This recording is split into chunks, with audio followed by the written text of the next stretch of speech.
Programme हामी पनि आउन ढिलो भयो र प्रोग्रामको सेड्युल पनि नबनिकन यो प्रोग्राम बनेको हुँदाखेरि हामीबाट भएको कमी कमजोरीलाई माफ गरिदिनुहुन्छ भन्ने आशा लिएको छु र कार्यक्रम विसर्जन गर्नको लागि विकासजी र बलहरी राणाजीलाई यहाँ बोलाउन चाहन्छु। Thank you.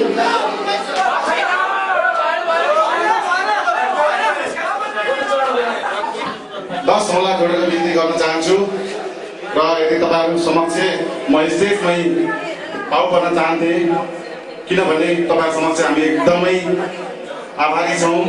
तपाईँहरू आफ्नो व्यस्त समयलाई पनि मिलाएर हाम्रो यो कार्यक्रमको लागि आउनु भएको थियो, त्यसको लागि धेरै धेरै धन्यवाद दिन चाहन्छौँ र आगामी अन्य कार्यक्रमहरू पनि हामीले यसरी नै आयोजना गर्दै जानेछौँ।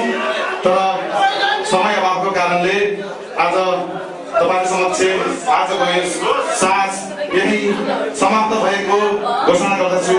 धन्यवाद।